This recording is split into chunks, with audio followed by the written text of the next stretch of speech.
Hello friends, मैं मुकेश वर्णवाल एक बार फिर से अपने YouTube चैनल पर आप सबों का हार्दिक स्वागत और अभिनंदन करता हूं। आज के इस क्लास में हम सब बात करेंगे मौर्यकालीन इतिहास की जानकारी के स्रोत के बारे में। लास्ट जो दो वीडियोस हमने डाले थे उसमें पहला जो वीडियो था वो मौर्यकाल के परिचय से संबंधित था। उसमें हमने इस बात की जानकारी दी थी कि मौर्यकाल प्राचीन भारत के इतिहास का ही नहीं बल्कि संपूर्ण भारत के इतिहास में वो क्यों महत्वपूर्ण स्थान रखता है, उसकी विशेषता क्या है, उसकी पहचान क्या है, उसकी वो कौन कौन सी ऐसी विशेष बातें हैं जो ना तो उसके पहले और ना ही कभी बाद के कालों में इस तरह से किसी भी युग से संबंध रख सका। तो आज की इस क्लास में हम सब बात करेंगे मौर्यकाल के इतिहास की जानकारी के स्रोत के बारे में। और इस रूप में इस बात को समझ लीजिए कि मौर्यकाल प्राचीन भारत के इतिहास का पहला ऐसा काल था जिसके इतिहास की जानकारी के साहित्यिक और पुरातात्विक यानी लिटरेरी एंड आर्कियोलॉजिकल दोनों तरह के सोर्सेस, दोनों तरह के एविडेंसेस बड़ी संख्या में, बड़ी मात्रा में एक साथ मिलने प्रारंभ हो जाते हैं। इसके पहले की अगर हम बात करें, चाहे वो सिंधु घाटी सभ्यता हो या फिर चाहे वैदिक युग हो या फिर 6वीं शताब्दी ईसा पूर्व, इन तीनों महत्वपूर्ण कालों में इतिहास की जानकारी के दोनों स्रोत समृद्ध नहीं रहे। सिंधु घाटी सभ्यता के इतिहास का जो लेखन था वो लेखन उसके आर्कियोलॉजिकल एविडेंसेस के आधार पर हुआ था। उसके लिखित साक्ष्य मिले तो हैं लेकिन अभी तक अपठनीय होने की वजह से उस काल का इतिहास मुख्य रूप से उसके पुरातात्विक जो साक्ष्य है उन्हीं साक्ष्यों के आधार पर लिखा गया। जब हम वैदिक युग की बात करते हैं तो उस काल के इतिहास की जानकारी के साहित्यिक स्रोत हैं। वैदिक साहित्य के आधार पर चूंकि इस युग का इतिहास लिखा गया इसलिए उसे वैदिक युग कहा जाता है। तो उस काल के जो आर्कियोलॉजिकल एविडेंसेस है वो एविडेंसेस रिच नहीं है, बहुत ही नगण्य, नेग्लिजिबल है। तो जिस तरह से सिंधु घाटी सभ्यता के साहित्यिक साक्ष्य कह सकते हैं अनुपलब्ध है, उसी तरह से वैदिक युग की बात करें तो यहां पे आर्कियोलॉजिकल एविडेंसेस जो है लगभग नेग्लिजिबल है। ठीक है, जब हम 6वीं शताब्दी ईसा पूर्व की बात करते हैं, जब हम बौद्ध युग की बात करते हैं तो उस काल के इतिहास की जानकारी के स्रोत की अगर बात करें तो उसमें भी जैन और बौद्ध साहित्य मुख्य भूमिका निभाते हैं। यद्यपि कुछ आर्कियोलॉजिकल एविडेंसेस भी मौजूद है लेकिन उतने रिच, उतने समृद्ध नहीं है जितना कि साहित्य का स्रोत है। लेकिन इन सब के विपरीत अगर हम मौर्य काल में जाएं तो इस काल में कह सकते हैं कि स्रोत की जो जहां तक बात है, साहित्यिक और पुरातात्विक दोनों तरह के स्रोत जो है बड़ी संख्या में, बड़ी मात्रा में एक साथ मिलने प्रारंभ हो जाते हैं। और इसी वजह से मौर्य काल को प्राचीन भारत के इतिहास का प्रथम ऐतिहासिक काल कहकर पुकारा जाता है। और यहीं से हम ऐतिहासिक काल के दहलीज पे जो है कदम रखते हैं, उसके भीतर जो है हम क्या है कि प्रवेश करने लगते हैं। और इस काल के इतिहास की जानकारी के साहित्यिक और पुरातात्विक स्रोत बहुत ही रिच है, बहुत ही समृद्ध है। साहित्यिक स्रोत की अगर बात करें तो उसमें धार्मिक और धर्मेतर दोनों तरह के सोर्सेस जो है अपनी महत्वपूर्ण भूमिका निभाते हैं। और आर्कियोलॉजिकल एविडेंसेस की बात करें तो मृदभांड हो गया, इसी प्रकार मुद्रा हो गया, इसी प्रकार अशोक के अभिलेख, डिफरेंट जो अभिलेख, जो इंस्क्रिप्शंस है, वो सारे अभिलेख, वो सारे मुद्राएं, मृदभांड इस काल के इतिहास की जानकारी के आर्कियोलॉजिकल एविडेंसेस के रूप में कार्य करते हैं। तो इस वजह से हमने जो है आपको बताया था कि मौर्य काल के विशिष्ट होने के बहुत सारे कारणों में से एक कारण यह भी है कि इस काल के इतिहास की जानकारी के जो स्रोत हैं वो स्रोत काफी समृद्ध हैं। और किसी एक घटना की जानकारी के साहित्यिक साक्ष्य अगर मौजूद हैं तो आर्कियोलॉजिकल एविडेंसेस भी मौजूद हैं और दोनों का तुलनात्मक विवेचन कर अपेक्षाकृत उस घटना के संबंध में कहीं ज्यादा प्रामाणिक जानकारी हम प्राप्त कर पाते हैं। ठीक है, तो चलिए आज की इस क्लास में हम सब मौर्य काल के इतिहास की जानकारी के जो स्रोत हैं ओवरऑल बात करेंगे। ठीक है, ओवरऑल बात करेंगे किस किस तरह के एविडेंसेस है, किस तरह का कैटेगराइजेशन है, उसके बारे में बात करेंगे। ठीक है, तो चलिए आगे हम लोग देखते हैं। तो देखिए इसमें सबसे पहले बीच में हम लिखेंगे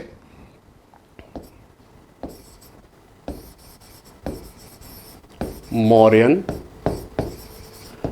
पीरियड। ठीक है, सबसे पहले हम सोर्सेस की बात कर लें, स्रोत की बात करें। आप लोग जो है चाहे तो इसका डायग्राम वगैरह सब बना सकते हैं। ठीक है, नोट्स तो किताब में है ही है लेकिन जो है वो क्या है कि इसका आप नोट्स भी अगर बनाना चाहें, डायग्राम वगैरह सब, तो ये आप बना सकते हैं। ठीक है, सोर्सेस। और सोर्सेस जो है वो किस किस तरह के हैं, साहित्यिक, साहित्यिक स्रोत है, और दूसरा कैसा हो जाएगा, पुरातात्विक, पुरातात्विक स्रोत। ठीक है, साहित्यिक स्रोत हो जाएगा, पुरातात्विक स्रोत हो जाएगा।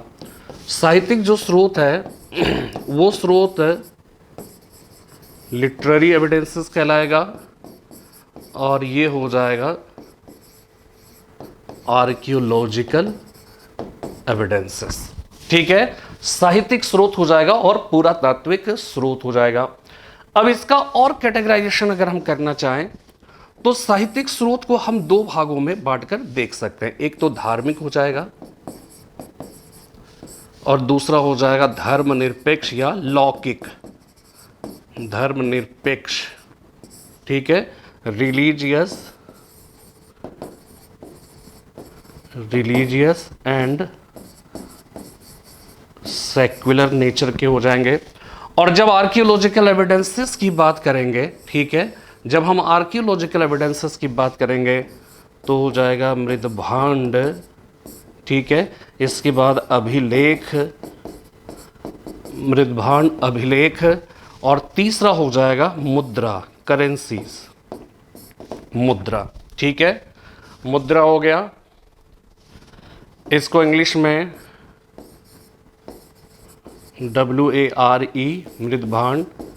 इसके बाद इंस्क्रिप्शन, इसके बाद हो जाएगा मुद्रा को क्वाइंस कहा जाएगा। ठीक है, मुद्रा जो है वो हो जाएगा क्वाइंस, COINS।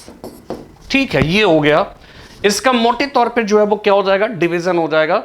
तो मौर्य काल के इतिहास की जानकारी के जो स्रोत हैं, इन स्रोतों को दो हिस्सों में, साहित्यिक और पुरातात्विक में बांट दिया गया। ठीक है, इसमें देखिए धार्मिक जो साहित्य है, धार्मिक साहित्य हो जाएगा, धर्मनिरपेक्ष साहित्य हो गया, यानी जो सेक्युलर नेचर के हैं। और धार्मिक साहित्य की अगर हम बात करें तो धार्मिक साहित्य के अंतर्गत हम ब्राह्मण साहित्य को शामिल कर सकते हैं, जैन साहित्य, बौद्ध साहित्य को शामिल कर सकते हैं। ठीक है, और जब हम धर्मनिरपेक्ष साहित्य की बात करेंगे तो उसमें मुख्य रूप से कौटिल्य के अर्थशास्त्र और मेगास्थनीज के इंडिका की बात करेंगे। ठीक है, इसी प्रकार जब हम ब्राह्मण साहित्य की बात करेंगे तो इसके अंतर्गत पुराण को हम शामिल करेंगे, इसके अंतर्गत विशाखादित्य कृत मुद्रा राक्षस को शामिल करेंगे। जब हम बौद्ध साहित्य को की बात करेंगे तो मुख्य रूप से बौद्ध साहित्य में दिव्यावदान हो गया, दीपवंश है, महावंश है, महावज्ञ है। ठीक है, इस तरह के जो है जय बौद्ध साहित्य हो गए। और जब हम जैन साहित्यों की बात करेंगे तो जैन साहित्यों में हेमचंद्र का परिशिष्ट पर्वन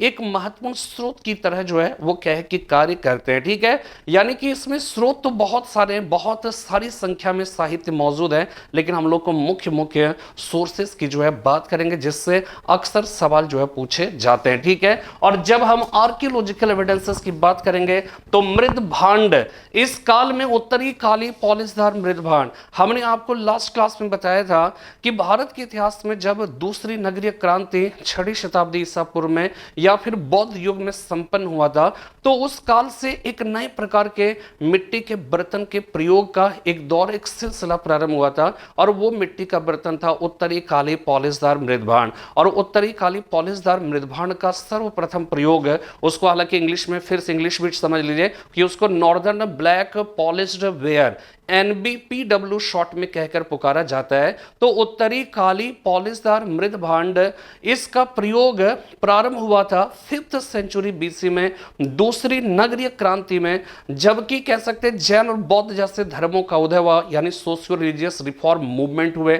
तो उस काल से जिस मिट्टी के बर्तन का संबंध जोड़ा जाता है वो है उत्तरी काली पॉलिशधार मृदभांड, और वहां पर पहली बार इसका प्रयोग हुआ था। लेकिन जब हम मौर्य काल की बात करते हैं तो मौर्य काल में नॉर्दर्न ब्लैक पॉलिश्ड वेयर का बड़े पैमाने पर प्रयोग जो है वो क्या हो गया था, प्रारंभ हो गया था। ठीक है, बड़े पैमाने पर प्रयोग जो है वो प्रारंभ हो गया था। तो यहां पर इसका और कैटेगराइजेशन अगर किया जाए, ठीक है, इसका और कैटेगराइजेशन किया जाए तो वो कैटेगराइजेशन क्या हो सकता है, तो बस इसको जो है यहां पर लास्ट एक जो कैटेगराइजेशन करेंगे कि धार्मिक साहित्य में कौन कौन सा साहित्य हो जाएगा, बौद्ध, जैन साहित्य हो जाएगा। ठीक है, इसके बाद हो जाएगा बौद्ध, जैन और ब्राह्मण साहित्य। ठीक है, अच्छा इसके लिए एक चीज और जो है, इसका कैटेगराइजेशन, एक मिनट रुक जाएगा। ठीक है, इसको जो है मैं आपको एक और शब्द बता दूं, क्योंकि उस तरह से एग्जाम में बहुत पूछा जाता है, इसलिए उन शब्दों से परिचित ना होने से कभी कभार प्रश्न गलत हो जाते हैं। श्रमण साहित्य हो जाएगा, ठीक है, श्रामणेर साहित्य या श्रमण साहित्य हो जाएगा, और ब्राह्मण साहित्य हो जाएगा। और जो श्रमण साहित्य है वो श्रमण साहित्य जो है उसको उसके अंतर्गत जैन साहित्य को शामिल करेंगे, ठीक है। दूसरी बात दूसरा है बौद्ध साहित्य, ठीक है, उसमें जैन और बौद्ध साहित्य हो गया। और धर्मनिरपेक्ष साहित्य की अगर बात की जाए तो इसमें हम जो है किसको शामिल करेंगे, इंडिका को शामिल करेंगे, और किसे शामिल करेंगे, अर्थशास्त्र को, ठीक है, अर्थशास्त्र, इंडिका और अर्थशास्त्र को शामिल करेंगे। जबकि धार्मिक साहित्य में श्रमण, ये ध्यान रखना है कि ब्राह्मण धर्म के एगेंस्ट में श्रामणेर धर्म का उदय हुआ, यानी कि ब्राह्मण धर्म और समाज में अंतर्व्याप्त जो कमियां थी, जो बुराइयां थी, जो ऑडिटिस थे, जो विसंगतियां थी, उसी के प्रतिरोध में ही तो सोशियो रिलीजियस रिफॉर्म मूवमेंट हुआ, जिसके परिणाम स्वरूप 62 धार्मिक संप्रदायों का उदय हुआ, जिसमें जैन और बौद्ध धर्म महत्वपूर्ण थे। तो ब्राह्मण धर्म के विरोध में जिस धर्म का उदय हुआ उसी को श्रमण धर्म कहा जाएगा। तो श्रमण शब्द याद रखिएगा कि जब हम श्रामणेर साहित्य कहेंगे तो इसका मतलब हो जाएगा जैन और बौद्ध साहित्य। जब हम कहेंगे श्रमण धर्म तो इसका मतलब हो गया बौद्ध धर्म, जैन धर्म, जितने भी धर्म होंगे जो कि ब्राह्मण धर्म के विरोध में था, वो सारे के सारे धर्म जो है श्रमण धर्म हो जाएगा। तो श्रमण साहित्य हो गया, ब्राह्मण साहित्य हो गया, इंडिका अर्थशास्त्र। जब हम मृद भांड की बात करेंगे, ठीक है, तो मृद भांड में अभी हमने बताया उत्तरी, काली, पॉलिशदार और मृद भांड को शामिल करेंगे, ठीक है। इसको इंग्लिश में कहेंगे नॉर्दर्न ब्लैक पॉलिश्ड वेयर, ठीक है, NBPW। उत्तरी काली पॉलिशदार मृद भांड, ये मिट्टी के बर्तन थे जिसका बड़े पैमाने पर प्रयोग यहाँ पर हुआ। और जब मुद्रा की बात की जाएगी तो इस मुद्रा में जो है वो कौन कौन से आएंगे, आहत मुद्रा, ठीक है, पंचमार्गड क्वाइंस आएगा, ठीक है, आहत मुद्रा आएगा। तो उत्तरी काली पॉलिशदार मृद भांड, इसका प्रयोग यहां पर हुआ था मौर्य काल में, ठीक है। तो ये है अपने आप में एक इंपॉर्टेंट जो है स्रोत है, तो इसका कैटेगराइजेशन हमने किया, ठीक है। तो इस क्लास में हमने आपको इस बात की जानकारी देने की की कोशिश की कि मौर्य काल के इतिहास की जानकारी के जो स्रोत हैं उसको दो भागों में बांटा जाता है, एकदम याद हो जाना चाहिए। और किस तरह से साहित्यिक और पुरातात्विक स्रोत हो गया, और आप इसमें कुछ पॉइंट्स लिख सकते हैं कि मौर्य काल जो है ये प्रथम काल जिसके साहित्यिक व पुरातात्विक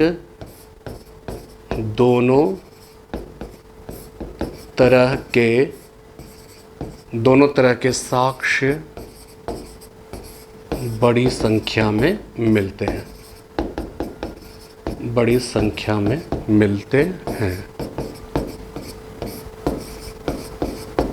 ठीक है। प्रथम काल जिसके साहित्यिक व पुरातात्विक दोनों तरह के साक्ष्य बड़ी संख्या में मिलते हैं, ठीक है। इसके बाद देखिए अब नेक्स्ट जो बात करेंगे हम, ठीक है, हम लोग जो है सबसे पहले धार्मिक साहित्य की बात कर लें। अब हम लोग देखेंगे धार्मिक साहित्य, इसको आप थोड़ा एलाबोरेटेड फॉर्म में देखेंगे।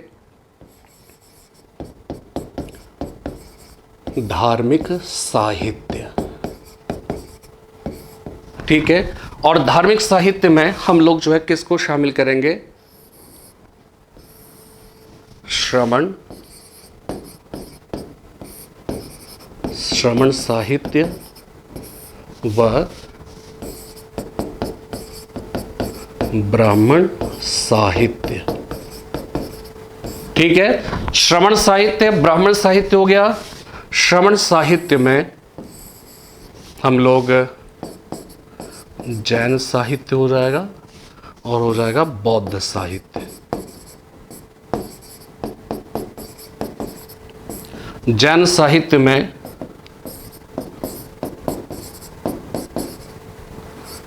परिशिष्ट पर्वन, और बौद्ध साहित्य में क्या क्या आएगा, दिव्यावदान,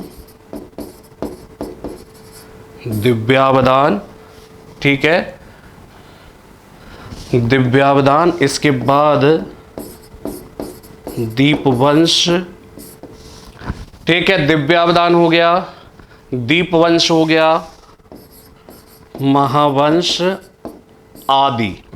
और इसमें दीपवंश और महावंश के बारे में जान लीजिए। ये सिंघली इतिवृत्त या श्रीलंकाई इतिवृत्त है, ठीक है, श्रीलंकाई बौद्ध ग्रंथ है सिंघली। वहां पे चूंकि श्रीलंका में ज्यादातर जो लोग हैं वो सिंघली लोग हैं, तमिल वहां पे अल्पसंख्यक है, तो सिंघली कम्युनिटी के बहुलता के कारण श्रीलंका को सिंघल देश कहकर भी पुकारा जाता है, ठीक है, सिंघल देश कहकर भी पुकारा जाता है। इसके बाद जब ब्राह्मण साहित्य की बात करेंगे तो इसमें जो है हम लोग दो प्रकार के साहित्य को लेंगे। पुराण है, ठीक है, पुराण हो गया। इसके बाद हम लोग मुद्रा राक्षस को शामिल करेंगे, ठीक है। मुद्रा राक्षस की रचना किसने की थी? विशाख दत्त ने की थी, ठीक है, विशाख दत्त ने। जबकि परिशिष्ट पर्वन के रचयिता हो जाएंगे हेमचंद्र, ठीक है। और महावंश का महानाम, बट दीपवंश और दिव्यावदान के लेखक के बारे में पता नहीं है। लेखक महानाम, ठीक है। तो श्रवण साहित्य में जैन बौद्ध साहित्य आता है, परिशिष्ट पर्वन हेमचंद्र का। इसके बाद बौद्ध साहित्य दिव्यावदान, दीपवंश, महावंश, पुराण, ठीक है, मुद्रा राक्षस है। अब देखिए इससे जानकारी क्या मिलती है, ठीक है। तो चलिए सबसे पहले हम लोग बात करें परिशिष्ट पर्वन। परिशिष्ट पर्वन ये क्या है? जैन साहित्य। और इसके जो लेखक हैं हेमचंद्र, ठीक है, हेमचंद्र, जो प्रसिद्ध जैन विद्वान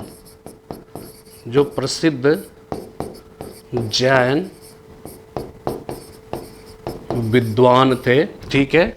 और ये किस काल में थे ये ध्यान रखिएगा, गुप्तोत्तर युगीन समय इनका है, गुप्तोत्तर काल, ठीक है। और ये जो है गुजरात के चालुक्य, ठीक है, गुजरात के चालुक्य शासक कुमारपाल एवं जयसिंह सिद्ध राज के दरबार से संबंधित, ठीक है। तो गुप्तोत्तर काल में गुजरात के चालुक्य शासक कुमारपाल एवं जयसिंह सिद्ध राज के दरबार से संबंधित, ठीक है। और ये ध्यान रखिएगा, ये हेमचंद्र का जो परिशिष्ट पर्वन है, ये परिशिष्ट पर्वन मौर्य काल के इतिहास की जानकारी देते हैं, लेकिन ये मौर्यकालीन लेखक नहीं है, ठीक है। इस चीज को ध्यान में रखिएगा, संबंध है गुप्तोत्तर काल से। और गुजरात के चालुक्य शासक कुमारपाल और जयसिंह सिद्ध के राज्य के दरबार में निवास करते थे, ठीक है। तो ये जो है यहां पर ध्यान रखना है परिशिष्ट पर्वन। अब देखिए परिशिष्ट पर्वन से जानकारी हमें मौर्य काल के संबंध में क्या मिलती है, ठीक है, कि क्या मिलती है, तो इसको लिखिए। अब देखना है जानकारी मिलती है, किसकी जानकारी मिलती है? तो ये मगध में चंद्रगुप्त मौर्य के काल में 12 वर्ष का लंबा अकाल पड़ा था, ठीक है। ये बहुत ही इंपॉर्टेंट है कि परिशिष्ट पर्वन ही हमें यह बतलाता है कि मगध में चंद्रगुप्त मौर्य के काल में 12 वर्ष का एक लंबा अकाल पड़ा था, ठीक है, अकाल पड़ा था, एक लंबा अकाल पड़ा। ठीक है, इसकी जानकारी किससे मिलती है? हेमचंद्र के। और कौन सी पुस्तक? परिशिष्ट पर्वन से। और ये हेमचंद्र संबंधित थे किसके दरबार से? कुमारपाल के दरबार से और जय सिंह सिद्धराज के दरबार से। लेकिन ओवरऑल अगर देखा जाए तो चालुक्य शासक के दरबार से, जिसकी राजधानी हुआ करती थी अनहिल वाड़ा या अनहिल पाटन। ठीक है, ये गुजरात में काठियावाड़ क्षेत्र में था। और यही समझ लीजिए कि ये चालुक्य जो शासक है, ये शासक वही शासक है जिसके शासनकाल में गुजरात के सोमनाथ मंदिर पर महमूद गजनवी का आक्रमण हुआ था। उसमें भीम प्रथम शासक था जो वहां से भाग गया था। ठीक है ना। तो चालुक्य शासक कुमारपाल और जय सिंह सिद्धराज के दरबार से संबंधित था। हेमचंद्र का परिशिष्ट पर्वन ये बतलाता है कि मगध में चंद्रगुप्त मौर्य के शासनकाल में 12 वर्ष का एक लंबा अकाल पड़ा था।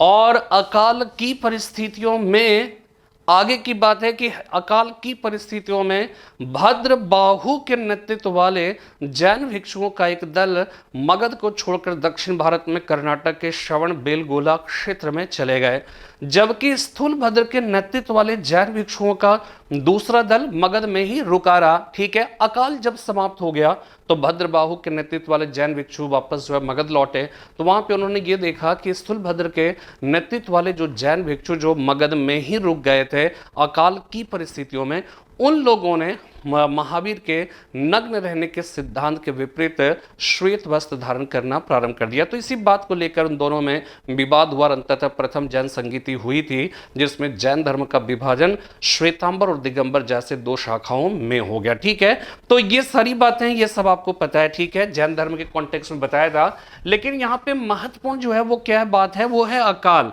जबकि आपको पता होगा कि मेगास्थनीज ये कहता है, ठीक है, मेगास्थनीज के अनुसार अकाल नहीं पड़ते थे। ठीक है, मेगास्थनीज ये कहता है कि अकाल नहीं पड़ते थे। ठीक है, लेकिन हेमचंद्र कहते हैं कि अकाल पड़ते थे।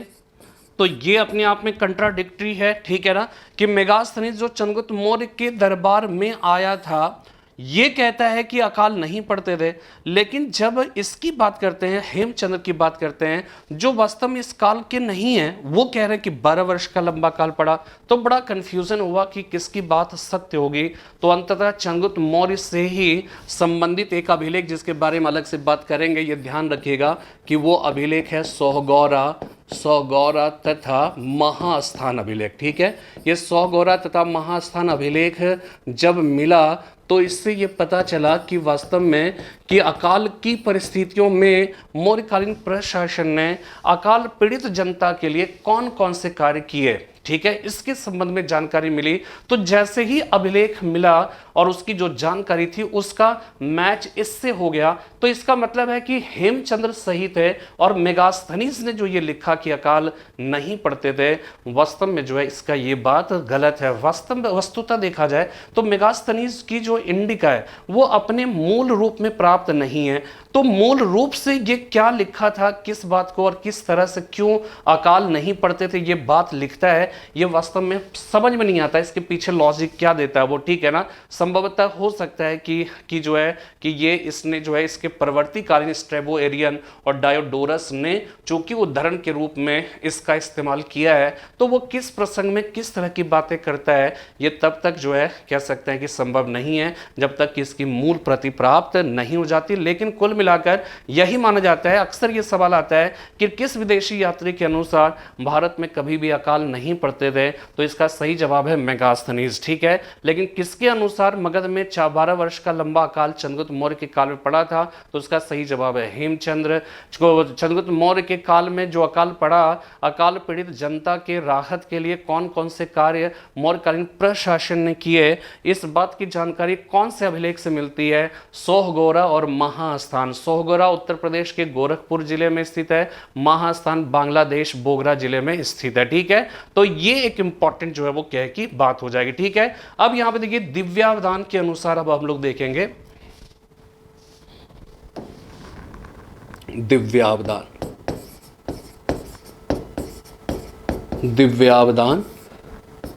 ये भी याद रखिएगा गुप्त युगीन रचना है, गुप्तकालीन रचना, लेखक अज्ञात,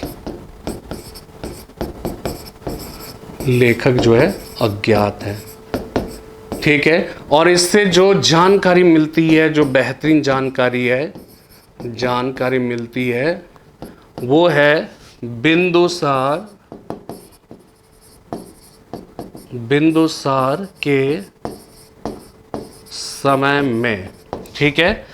बिंदुसार के समय में क्या हुआ था? तक्षशिला में विद्रोह हुआ था। दमन किसने किया? दमन किया अशोक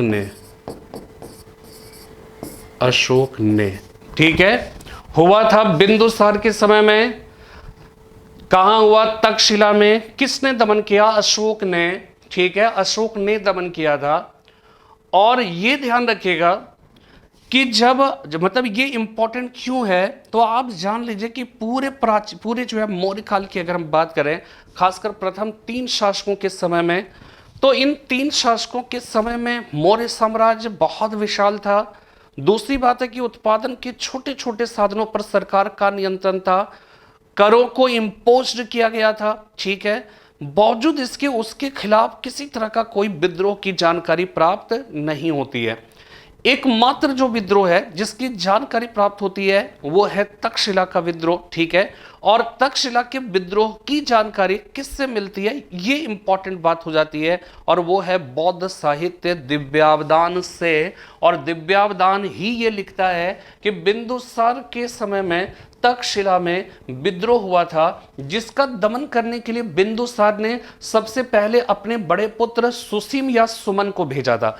लेकिन सुसीम या सुमन जो है उसमें सफल नहीं रहा, तो फिर इसके बाद बिंदुसार ने अपने दूसरे पुत्र अशोक को भेजा। और अशोक जब वहां पे पहुंचा तो विद्रोहियों ने अशोक से ये कहा कि मैं अपने शासक का विरोध नहीं करता हूं, मुझे अपने शासक से किसी तरह की कोई शिकायत नहीं है। दूसरी इंपॉर्टेंट बात कि वो ये कहा कि जो आपने यहाँ पे जिन प्रतिनिधियों को नियुक्त कर रखा है वास्तव में वो हमारा उत्पीड़न करते हैं और हमारे सारे ग्रीवांसेस उनसे हैं, ना कि मैं अपने शासक से का विरोध करता हूँ, ना कि मैं अपने शासक के खिलाफ विद्रोह कर रहा हूँ। तो अशोक ने क्या किया, वहाँ के स्थानीय जो अधिकारी थे उन अधिकारियों को जो है उसने उसे डांटा, उसे चेताया और उसे नेक्स्ट टाइम इस तरह की गलती ना करने की चेतावनी दी। और इस प्रकार विद्रोह शांत हो गया। और विद्रोह जब शांत हो गया तो इसके बाद याद रखिएगा अशोक नेपाल और खस की विजय करने के लिए चला गया। इसमें नेपाल की जो है पहचान स्पष्ट है,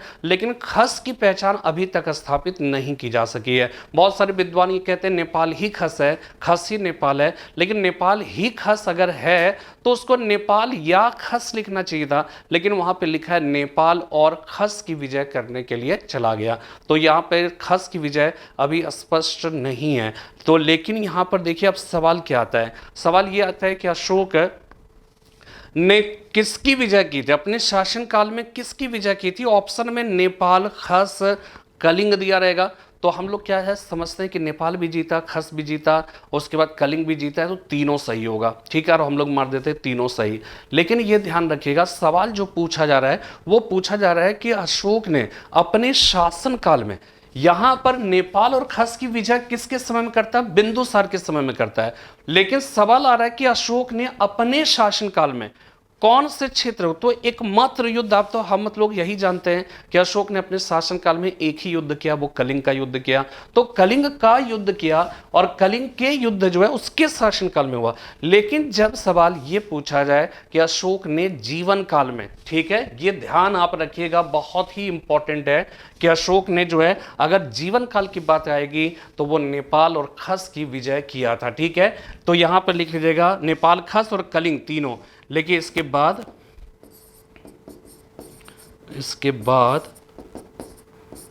वह नेपाल व खस की विजय करने चला गया, ठीक है। इसके बाद वह नेपाल और खस का विजय करने के लिए चला गया। ध्यान यहां पे ये रखना है, नेपाल का सर्वप्रथम उल्लेख की बात आएगी। नेपाल का सर्वप्रथम उल्लेख अगर पूछा जाएगा तो वो किस में है? अर्थशास्त्र, कौटिल्य के अर्थशास्त्र में, कौटिल्य के अर्थशास्त्र में। और खस जो है पहचान संदिग्ध, ठीक है, पहचान संदिग्ध है, ठीक है, ये याद रखिएगा, बहुत ही इंपॉर्टेंट है। अर्थशास्त्र में सर्वप्रथम उल्लेख नेपाल का है, खस, ठीक है। और यहां पे जो बात याद रखनी है, जो हमने आपको बताया कि जब भी सवाल पूछा, बल्कि पूछा गया, पूछा जाएगा सही है, लेकिन पूछा अशोक,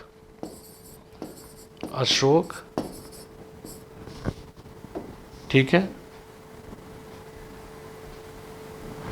अशोक विजय, जीवन काल की बात आएगी तो नेपाल, खस व कलिंग, ठीक है। लेकिन जब शासन काल की बात आएगी, तो सिर्फ कलिंग, ये ध्यान रखिएगा, ठीक है, कि क्या पूछा जा रहा है। तो एक बार फिर से हम लोग रिकैप कर लें, एक बार फिर से देख लें हम लोग कि यहां पे कौन सी पुस्तक है? दिव्यावदान, ठीक है।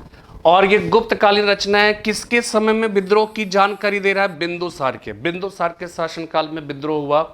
कहां पे विद्रोह हुआ था? तक्षशिला में विद्रोह हुआ था। किसने दमन किया? अशोक ने दमन किया।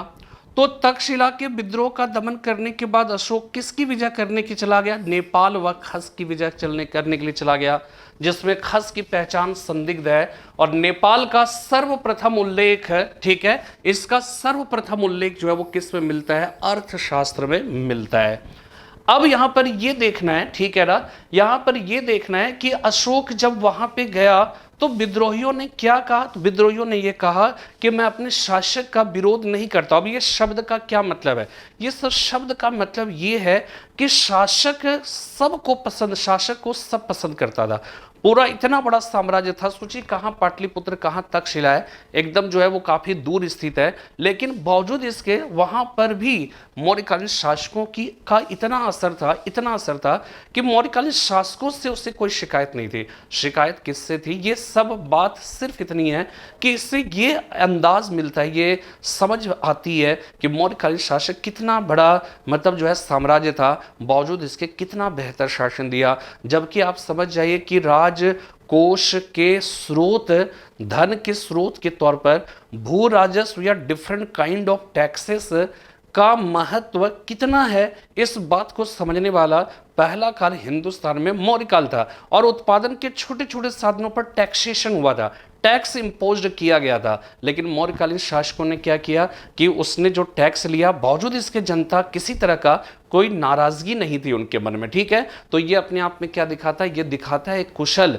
प्रशासक होने का, एक कुशल तरीके से अपने शासन व्यवस्था को चलाने का। वो उपाय कौशल्य के दृष्टिकोण से इंपॉर्टेंट था, नीति कौशल्य के दृष्टिकोण से महत्वपूर्ण था। उसके बाद हर तरीके से देखा जाए, कम से कम प्रथम 3 शासकों का जो मौर्य काल का इतिहास रहा है वो काफी जो है बेहतरीन माना जाता है। तो ये आपको समझ में आ गया, ठीक है। अशोक ने जीवन काल में नेपाल, खस व जो है कलिंग का विजय किया, लेकिन जब शासन काल की बात आएगी, ठीक है, जीवन काल में नेपाल, खस व कलिंग का, लेकिन जब शासन काल की बात आएगी तो वनली कलिंग, ये याद रखिएगा, ठीक है ना। कभी कभार इस तरह से क्या होता है कि छोटे छोटे जो प्रश्न होते हैं ना, बहुत ही इंपॉर्टेंट तो होते हैं, लेकिन कभी कभार ध्यान ना देने की वजह से इस तरह के प्रश्न जो है वो गलत हो जाते हैं। तो इसको आपको याद रखना, ठीक है। इसके बाद देखिएगा नेक्स्ट जो है, नेक्स्ट है दीपवंश, दीपवंश व महावंश, ठीक है, दीपवंश व महावंश। तो दीपवंश महावंश हो गया, ये श्रीलंकाई बौद्ध ग्रंथ। ठीक है, इसको सिंघली इतिवृत्त भी कहा जाता है, सिंघली इतिवृत्त कहा जाता है। ठीक है, ठीक है, ये श्रीलंकन अकाउंट्स है। ठीक है, और ये श्रीलंका में सिंघली बहुल देश, दैट इज वाई यह इसका दूसरा नाम क्या है, सिंघल देश। ठीक है, सिंघली बहुल देश, that is why it is also known as Sinhala country, Sinhala देश। ठीक है, दीपवंश महावंश, इसमें क्या है, इसके अनुसार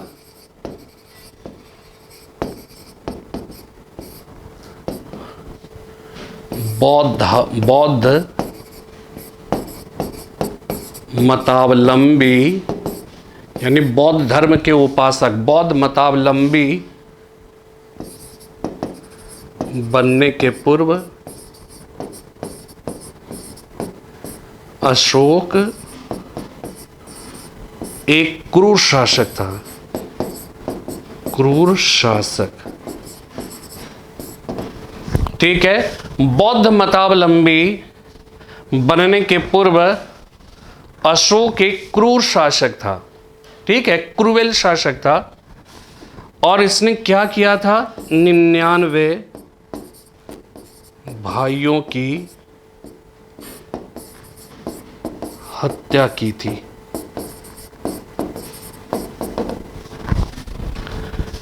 ठीक है, 99 भाइयों की हत्या की थी।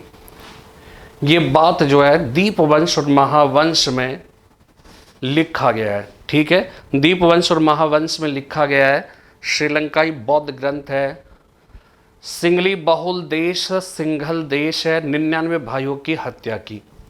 अब ये बात यहां पे समझिए कि ये 99 भाइयों की हत्या की होगी, ये वास्तव में एक अतिशयोक्ति है।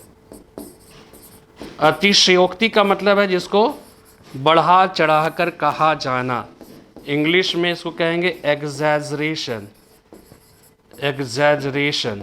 ठीक है, इसको कहेंगे एग्जैजरेशन, कहेंगे अतिशयोक्ति। तो फिर ऐसा क्यों किया, ये बौद्ध ग्रंथ है और अशोक ने, ठीक है, अशोक जो है वो बौद्ध धर्म के लिए कितना महान काम किया, तो फिर बौद्ध साहित्यों में इसको इतना क्रूर क्यों दिखाया जा रहा है? तो इसके पीछे का उद्देश्य क्या है? दीपवंश और महावंश अशोक को इतने भाइयों का हत्यारा बताकर यह बतलाना चाहता है कि अशोक बौद्ध धर्म को ग्रहण करने के पूर्व कितना क्रूर शासक था, लेकिन जब बौद्ध धर्म को अपनाया तो इतना क्रूर शासक जो था, क्रूवेल शासक था, वो अहिंसा का महान पुजारी हो गया। यानी वो इसके थ्रू ये बतलाना चाहते हैं, वो बौद्ध धर्म के महिमा का मंडन करना चाहते हैं कि बौद्ध धर्म वास्तव में कितना बेहतरीन, कितना असरदायक धर्म है कि इतने क्रूर शासक को अहिंसा का महान पुजारी बना दिया। ठीक है, तो ये अपने आप में इंपॉर्टेंट है, इसको भी आपको ध्यान में रखना है। ठीक है, तो जैन साहित्य हो गया, ये सब हो गया। बाद ब्राह्मण साहित्य हो जाएगा। ब्राह्मण साहित्य में सबसे पहले क्या आ जाएगा? पुराण। ठीक है, ब्राह्मण साहित्य में पुराण आ जाएगा। ठीक है, पुराण आज जिस रूप में प्राप्त होता है उसका अंतिम रूप से संकलन।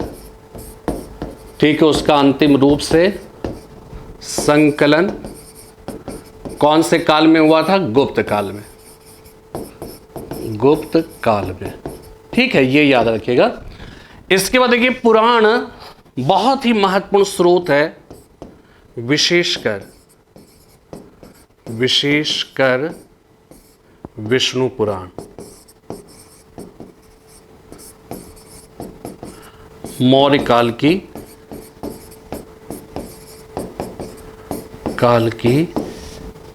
महत्वपूर्ण जानकारी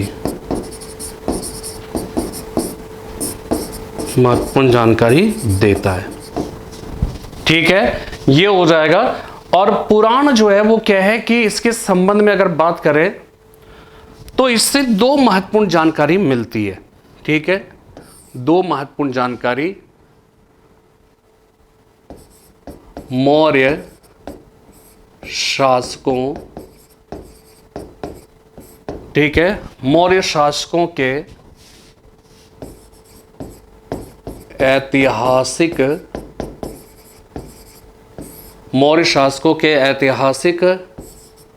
वंशावलियों के बारे में। ठीक है, इसके किस किस क्रम में कौन कौन सा शासक क्या है, उसका परिवार का पूरा जो है इतिहास की जानकारी, मौर्य शासकों के ऐतिहासिक वंशावलियों के बारे में जानकारी प्राप्त होती है पुराण से। ठीक है, साथ में पुराण से ही हमें इस बात की जानकारी मिलती है कि मौर्य शासकों ने 137 वर्षों तक शासन किया। 137 वर्षों तक शासन किया। ठीक है, अगर देखा जाए तो इसको आपको पता होगा कि मौर्य काल का जो शासन काल है वो कितना है, 322 से 185 ईसा पूर्व। ठीक है, BCE। तो इसके बीच में आप देखिएगा 137 वर्ष का अंतराल है। ठीक है, और इसकी जानकारी जो है हमें किससे मिलती है, पुराण से। तो पुराण से दो महत्वपूर्ण बातें हैं, मौर्य शासकों के ऐतिहासिक वंशावलियों के बारे में, और साथ में मौर्यकालीन शासकों ने 137 वर्षों तक शासन किया, इस बात की जानकारी मिलती है। ठीक है, नेक्स्ट जो पुस्तक है वो पुस्तक हो जाएगा मुद्रा राक्षस,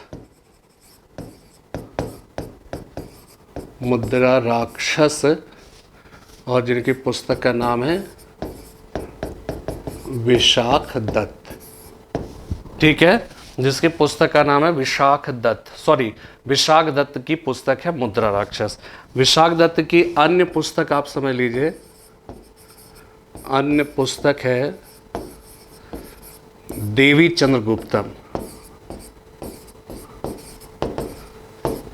चंद्रगुप्तम, और इससे गुप्त काल की जानकारी मिलती है। गुप्त काल के संबंध में जानकारी मिलती है। ठीक है, अन्य पुस्तक देवी चंद्रगुप्तम। अब देखिए मुद्रा राक्षस, इससे क्या जानकारी मिलती है मौर्य काल के संबंध में। मौर्य काल के संबंध में जानकारी। ठीक है, मौर्य काल के संबंध में जानकारी मिलती है, और क्या जानकारी मिलती है कि चंद्रगुप्त मौर्य एवं चाणक्य ने घनानंद की हत्या कर, ठीक है, चंद्रगुप्त मौर्य और चाणक्य ने घनानंद की हत्या कर कैसे नंद वंश के स्थान पर मौर्य वंश की स्थापना की।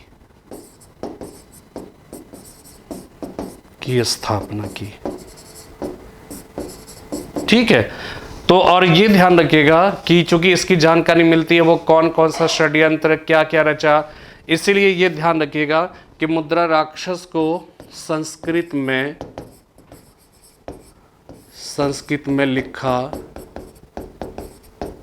गया प्रथम